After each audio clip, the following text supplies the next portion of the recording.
Yes, today let's continue with further questions. Yesterday we saw distinction between centralization and decentralization, Maslow's and Herzberg's theory of motivation, and barriers of communication. To continue with that, let us see who is an entrepreneur, what are their qualities, explain any two important qualities. This is the question. Let us see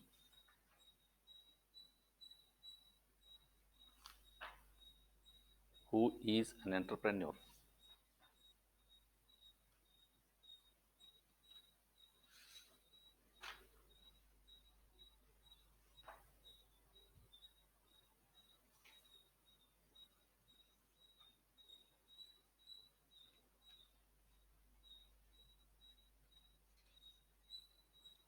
And what are the qualities of an entrepreneur?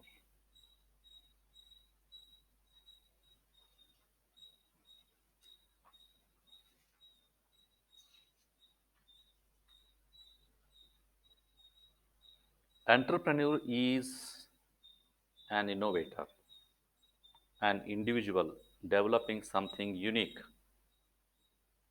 This is the definition given by Joseph 1950. Entrepreneurs behave with exceptional insight to fulfill society's needs through the process of taking risks. See, look at the words, powerful words defining the entrepreneur. Entrepreneurs behave with exceptional insight to fulfill society's needs through the process of taking risks. That means they have exceptional insights, they fulfill society's needs, they take risks. This is the definition given by Jean Baptiste Say. Adam Smith, 1776, gives the definition of an entrepreneur. Entrepreneur has all the knowledge necessary to become a great merchant and is hindered from becoming one only by insufficient capital. This is the definition given by Adam Smith. But if you come to dictionary meaning of an entrepreneur is a person who starts or organizes a commercial enterprise, especially one involving financial risks. This is the definition, dictionary meaning. Other definitions given since 1730 by Richard, the definition given by Richard is in 1730, very old definition. Entrepreneurs make conscious decisions about resource allocations, seeking higher yields for their money and other investments. It's quite true. The definition has not changed, only the words are changing, and it's becoming more and more powerful. Then coming to what are their qualities? In the definition itself, we can see some of the qualities.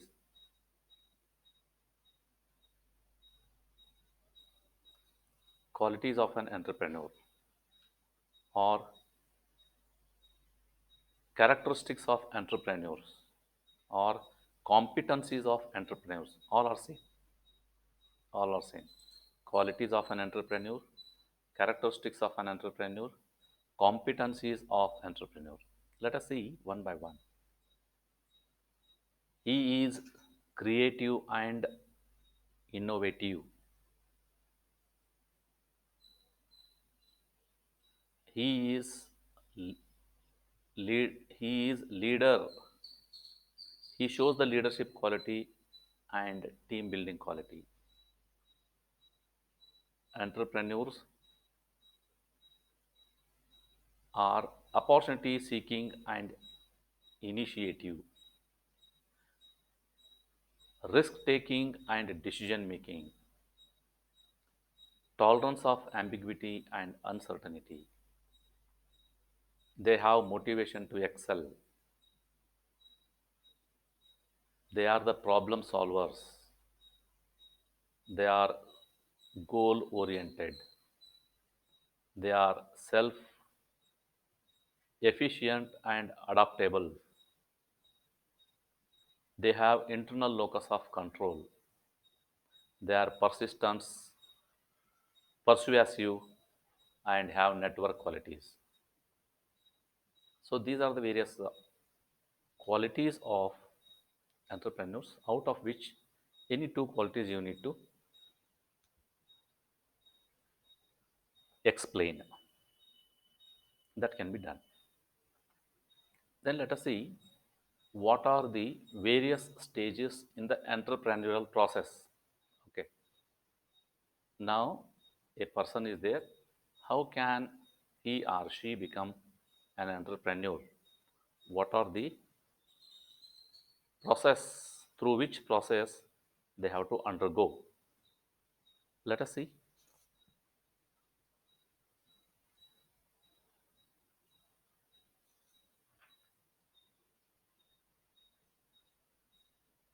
It is also called stages. What are the stages in entrepreneurial process? Also sometimes called, it is a phases, phases of entrepreneurial process. Both are same. So there are three steps, three phases or three stages. Let us see one by one. The first one is stimulatory phase. Stage number one, stimulatory stage.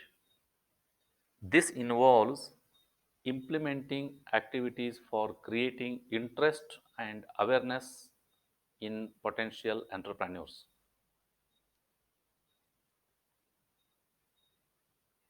So this the first phase, stimulatory phase. In this stimulatory phase, creation of interest in the mind of a person is made by giving him various opportunities, trainings, and other environment, so that he or she they start feeling, yes, I do have the entrepreneurial qualities, and I too can take up this journey of entrepreneurship. So that is the first stage, which is called stimulatory phase. Second phase is support phase. Support phase involves implementation of support activities that help new venture creation. Yes, once he or she feels that I too can become an entrepreneur, then they need support for that. They need all kinds of support. They need mentors for that. They need finance. They need technology support. They need market support. All kinds of support they want. So that is given in the phase 2. This phase includes registration of the enterprise, development of product prototype, arrangement of finance, land, shed, power, and common facilities. See this land, shed, and power. What we are talking is a old terminologies. Nowadays, you can become a digital entrepreneur, which does not require any shed, any land. It's only one table and chair with laptop. But of course, support is required in developing a product. Management consultancy and marketing support, guidance for selecting plant machinery and getting approval and licenses. Yes, even if it is a digital enterprise, All this registration process one has to undergo, getting the approval from the statutory bodies so that the business can be established in a proper way. So certain guidance is required in the support phase. And phase 3 is sustenance phase. Sustenance phase. This phase involves the implementation of sustaining activities that help in the continuous and efficient functioning of an enterprise. Phase 1 was creating the interest, phase 2 was registration and helping in prototype product development, and the third phase is sustaining of that particular business, because initially there will be no sales and no income. Without income, how to sustain, how to take it forward? Therefore, sustenance phase also becomes very important. It involves modernization, diversification, expansion, getting additional finance, R&D support to help enterprise survive. Survival becomes a question, and develop and grow after it is set up. It is something like planting a tree, planting a tree, then making it to grow. These are the three phases of entrepreneurial process. Next, let us look at what is the difference between intrapreneur and entrepreneur. Intrapreneur and entrepreneur. There are six differences between, basically there are five differences between intrapreneur and entrepreneur. Let us see one by one on these factors. First is risk taking. Risk taking.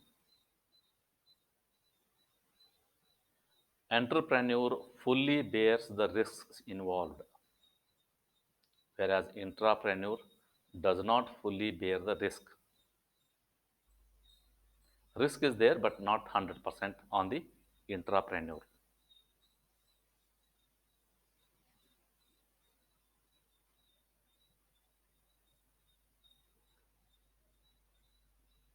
Fundraising. Entrepreneur raises the fund. Intrapreneur does not raise the fund. That means raising of the fund does not come into the scope of intrapreneur. Operation. Entrepreneur operates from outside to inside. Means everything is, because he is the owner, entrepreneur is the owner, he takes care of all the activities. Whereas intrapreneur, within the organization, dependency, independent in his operations. Entrepreneur is independent in his operations.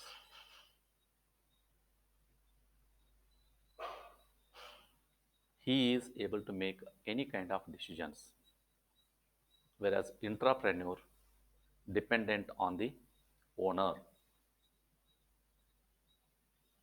Then primary motive of entrepreneur is achieving his goal, and he is self-reliant and he is self-motivated entrepreneur. Whereas intrapreneur, primary motive of an intrapreneur is access to corporate rewards and recognitions. It means climbing up the corporate ladder, getting more perks, getting more recognition in the corporate world. That is a primary motive of an intrapreneur. These are the five differences we need to indicate when entrepreneur and intrapreneur difference is asked. We know that intrapreneurs are employees within the organization. Intrapreneurs are employees within the organization who use their entrepreneurial spirit to introduce new products, new processes, new methods, and new forms within the corporation.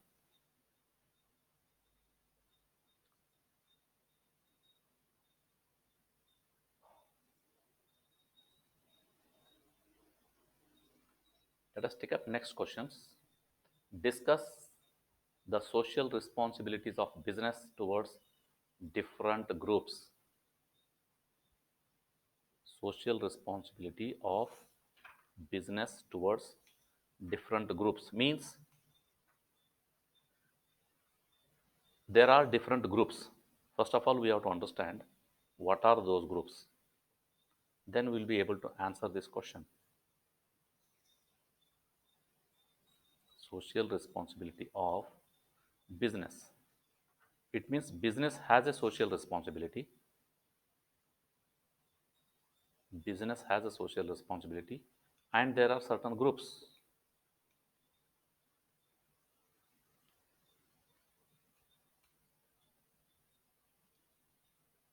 We'll see one by one.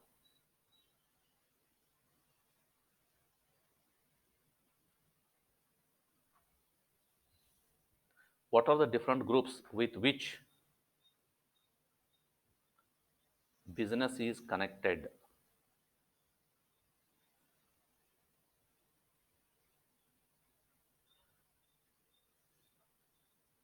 There are four different groups. First of all, let us understand what are these four different groups. First one is consumer and the community. Consumer and community means who is consuming your product. They are they are one of the groups. Second group is employees and workers of the organization. Third is shareholders and other businesses. Shareholders and other businesses. That is also one of the group. Fourth is towards the state. Towards the state means towards the government. These are the four groups. Towards all these groups, how socially business is responsible. Let us see one by one. Number one, social responsibility of business towards different groups.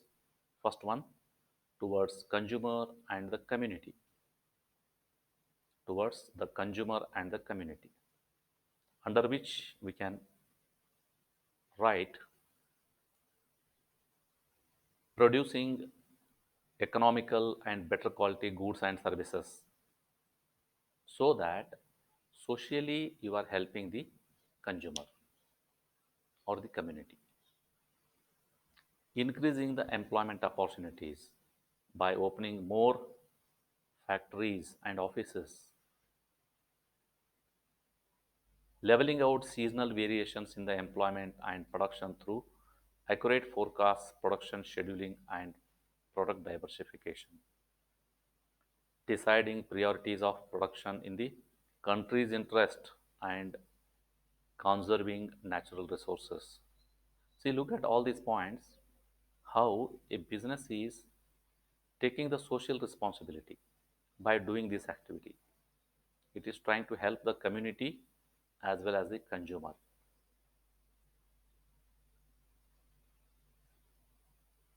Honoring contracts and following the honest trade policies, making real consumer needs as the criteria for selecting messages to be given by the product advertisement.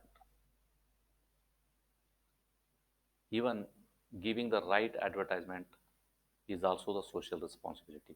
People should not be made attracted towards the advertisement for the false reasons. Preventing the creation of monopolies very important.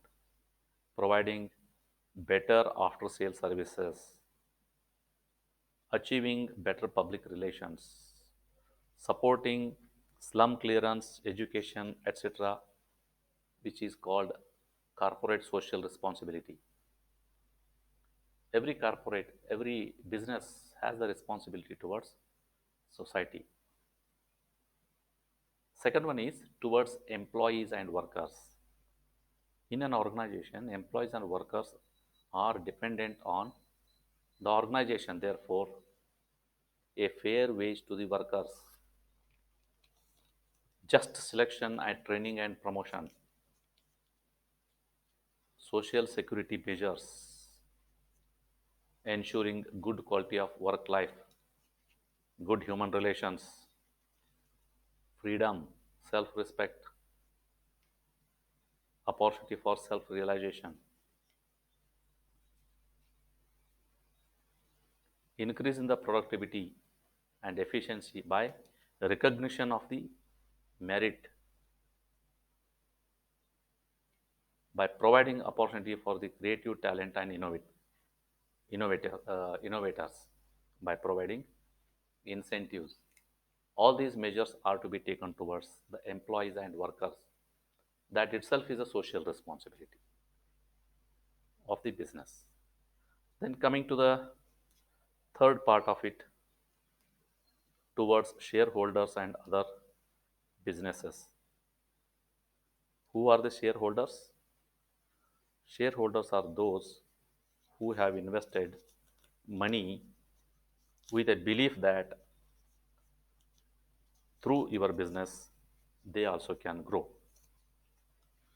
Therefore, it is a business responsibility that shareholders are kept happy by giving them proper returns, promoting and governance through internal accountability and transparency, fairness in the fairness with the competitors based on the rules of ethics, and keeping the shareholders happy by giving the return on their investment. Then the fourth part in this is towards the state. Towards the state means towards the country's statutory requirements, by observing the laws of the land, by observing the laws of the land, to promote direction to the economic and business life of the community, to bring about the harmony between the limited enterprise interest and the wider social interest of the country. So, whatever business we are doing, it should be in the interest of the country, to provide safeguard against errant business practices. Wrong practices should not be done. Unethical practices, unlawful acts should not be done by the business. If any business is not doing any unlawful things, that itself is a social responsibility, to prevent oppression or exploration of the weaker partners in the business, such as employees, minorities, shareholders, etc. To allocate limited resources according to the social priorities and preferences, to ensure distribute justice, especially to weaker section of the community. These are few of the points which are covered under the social responsibility toward the state, towards the country. Next, let us see what is social audit. List the merits and demerits of internal and external auditing. Social audit.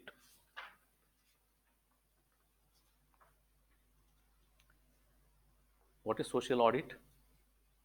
Social audit is a systematic study and evaluation of the organization's social performance as distinguished from its economical performance. Economical performance is appeared in the balance sheet, companies statement of accounts, balance sheets. That is also called audit report. But coming to social audit, how socially they are graded. While discussing this, I had given you the example of Reliance and Tata. Do you remember it? Reliance and Tata.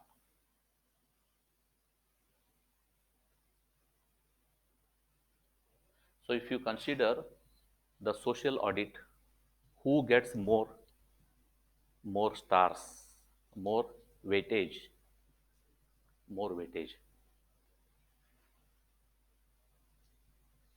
We are not talking about the financial audit, it is a social audit.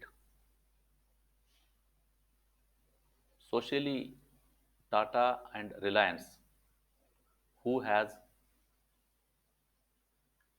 better grade in the eyes of the society? Simran,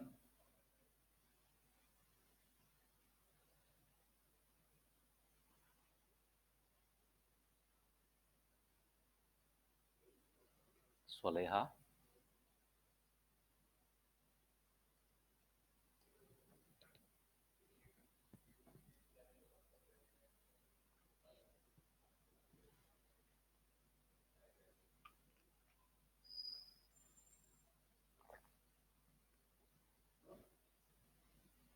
Viren Gowda,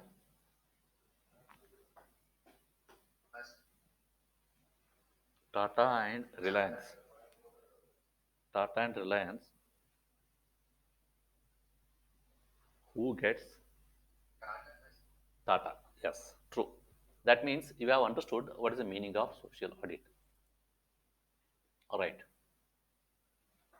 Social audit, it is a systematic study and evaluation of the organizational social performance as distinguished from its economic performances. So there are certain auditors who do this social audit and they publish it to the public. So there also every company would like to score better because socially they want the recognition.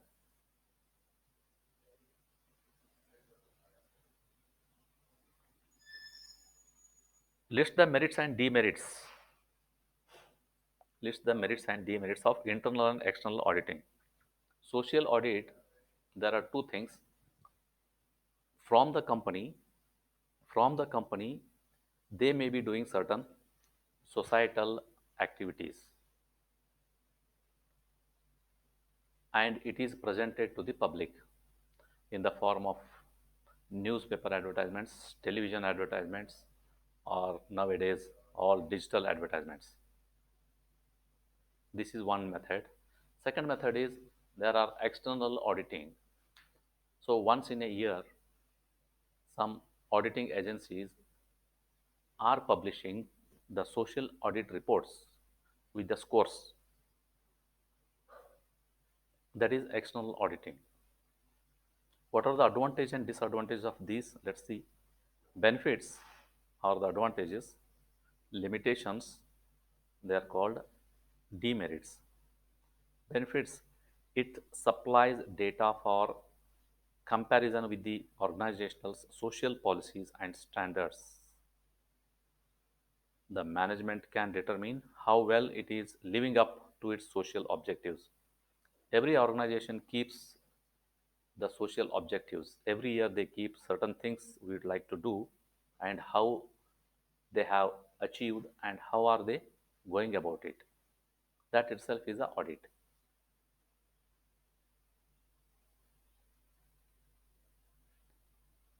By providing the data for the comparison, previous year comparison with the present year comparisons, comparing company A with company B, corporate A with corporate B.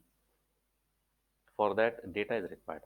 It develops a sense of social awareness among all employees.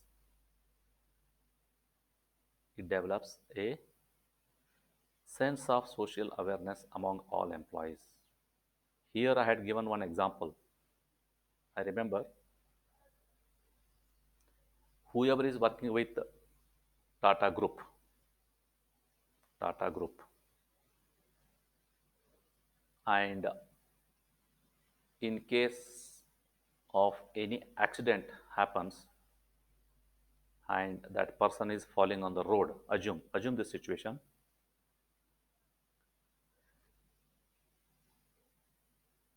and he is the person who is lying on the road because of the accident, and he's having the identity card of the Tata company, any of the company of the Tata Group.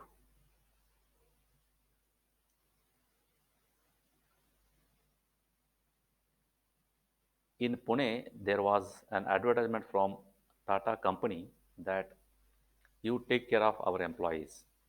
This was the message given to the citizens of Pune. So in such cases, if any person helps him, taking him to hospitals was being awarded, was being awarded. That means if that Tata ID is not there with any person, maybe people are not ready to help. But if it is Tata, people will people will come forward to help. That is a brand they have built with the society. It develops a sense of social awareness. That means they have made their employees very important. They have made their employees very important in the eyes of the society. It provides data for comparing the effectiveness of different types of programs. It provides data about the cost of social programs. Ultimately, the social audit is the money spent by the organizations or corporates helping the society. It provides information for effective response to essential groups which make demands on the organizations. Some limitations, if we look at the social good out of this is difficult to measure. Yes, how good is this company? If it is a financial audit, directly we can say compared to last year we have made 20% more profit because numbers speak, numbers can be calculated. Whereas socially, with respect to last year, we have made certain certain certain percentage of goodness we can't say. That is the difficulty of measurement of how good the company is able to socially connect. Their classification under good or bad are not universally accepted. Maybe some people say this activity of a particular corporate is good, and some people may not like it. Therefore, it is a disadvantage. Most of them occur outside organization, making it difficult for the organization to secure data from these outside sources. All these social activities, they are not within the organizations. All these things happen outside the organizations, in the society. Therefore, collecting the data is a major problem. These are some of the difficulties or demerits of social audit. Next, let us see. The next question is define SSI. What are the general characteristics of SSI?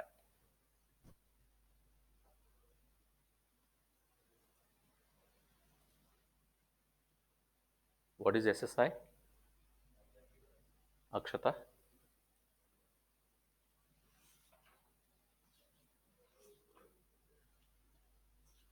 What is SSI?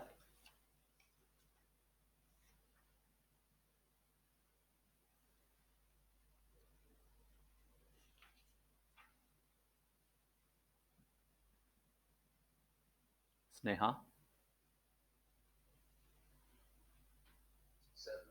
Hmm. Viren Gowda? Correct. Small scale industries. Small scale industries. Small scale industries. This is the old terminology, small scale industries. Now it is renamed as MSME. MSME. What is MSME, Vinayak?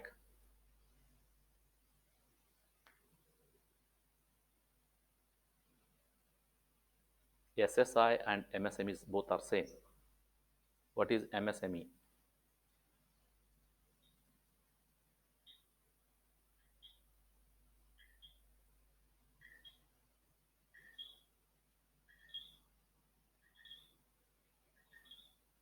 Kanchana?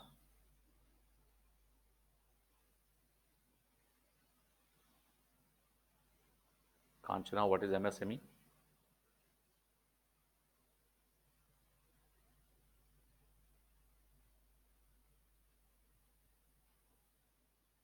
Srushti?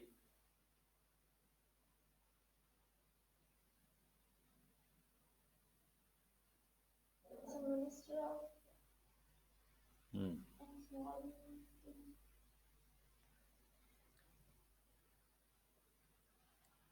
Yes. Soleha?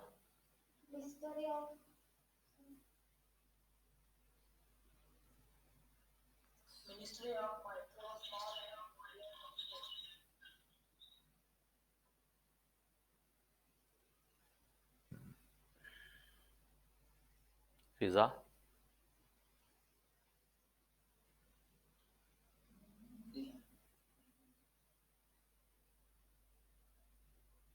Fiza?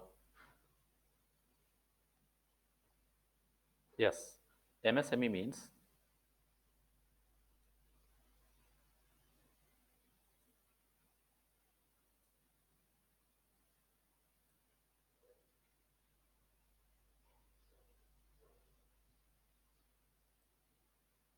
micro, small, and medium enterprises.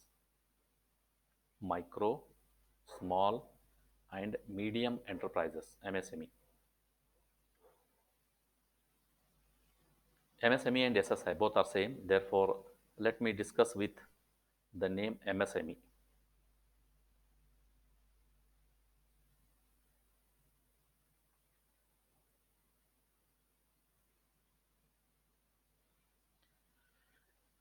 This SSI includes MSME. That means micro, small, and medium enterprises. They are not large enterprises. Remember, what is large?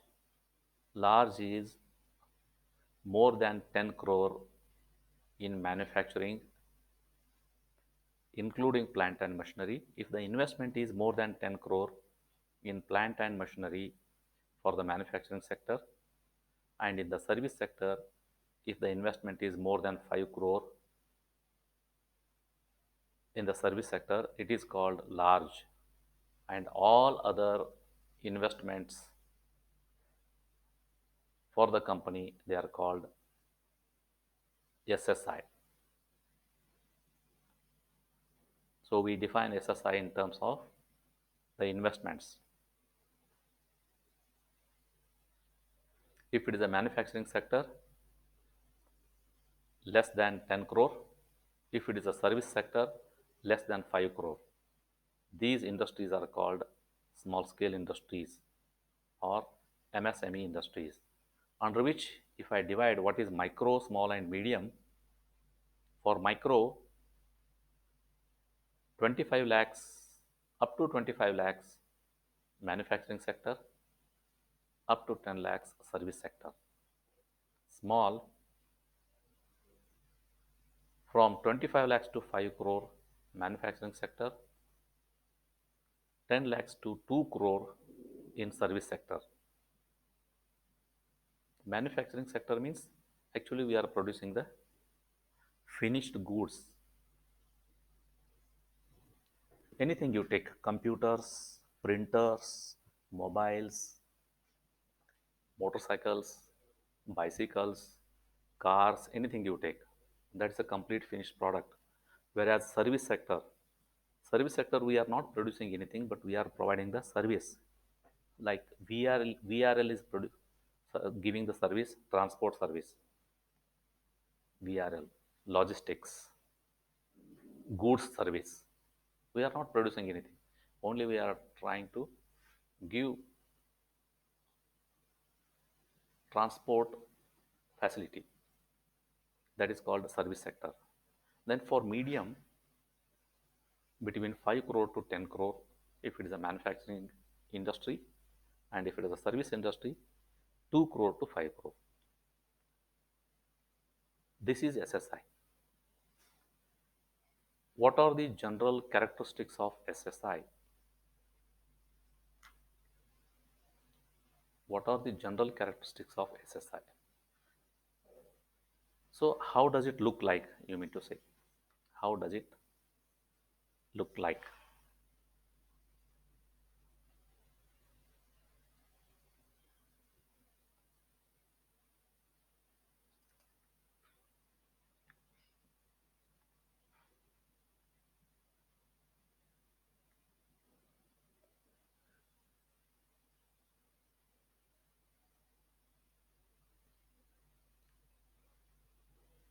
I think I discussed the characteristic itself by giving you the split of what is micro, small, and medium. So this itself is the explanation for characteristics of an SSI, because SSI could be a manufacturing industry or a service industry, and how to define them to micro, small, medium was seen. Then let us see, discuss the role of SSI in the development of country. This is an important question, how these SSIs are helping the country.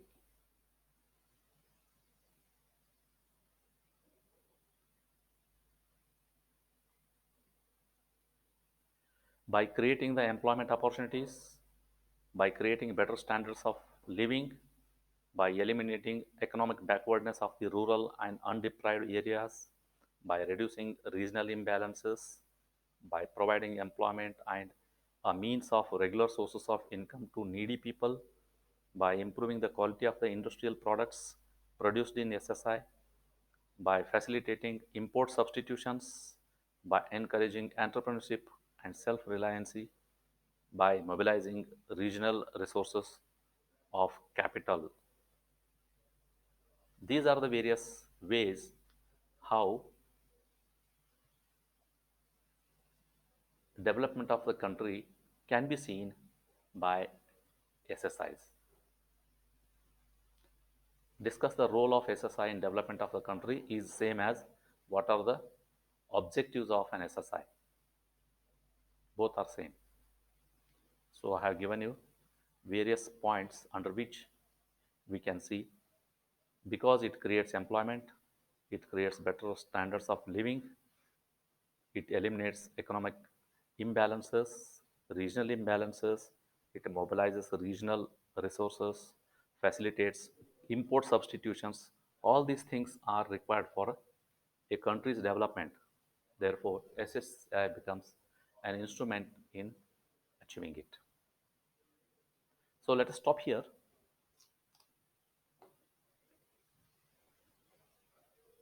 And you are aware that from Monday there are tests, Monday, Tuesday, Wednesday. Third eye is going on. It will be purely on online basis, no offline.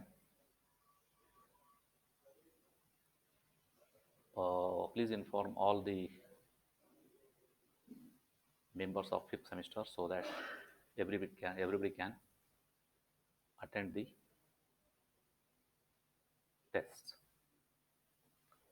So thank you.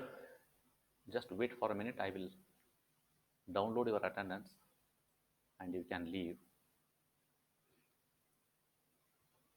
for the day.